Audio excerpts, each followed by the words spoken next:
এবার সুপারস্টার শাকিব খানের জন্মদিন পালন করা হবে বুর্জ খলিফায়। শুধু তাই নয়, সেদিন বুর্জ খলিফায় রাজকুমার সিনেমার ট্রেলার অথবা টিজার দেখানো হবে। সুপারস্টার শাকিব খানকে নিয়ে এমনই সারপ্রাইজ দিতে চান প্রিয়তমা খ্যাত প্রযোজক আরশাদ আদনান।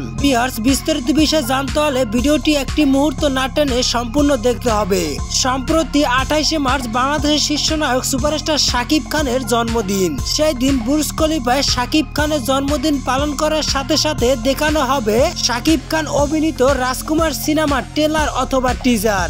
এই বিষয়গুলো নিয়ে প্রযোজক আরশাদ আদনান সময় টিভির এক সাক্ষাৎকারে নিশ্চিত করেছেন সামাজিক যোগাযোগ মাধ্যমগুলোতে। তিনি জানান, ওখানে শুধু একবার শাহরুখ খানের মুভির টিজার মুক্তি দেওয়া হয়, এছাড়া এখনো পর্যন্ত কেউ দিতে পারেনি। কিন্তু আমি সেখানে একটু আলাদাভাবে ম্যানেজ করেছি। আমি রাষ্ট্রপতির ছেলে, এছাড়াও আমার ব্যক্তিত্ব বিভিন্ন পরিচয় দিয়ে আমি সেখানে আমার মতো ম্যানেজ করেছি।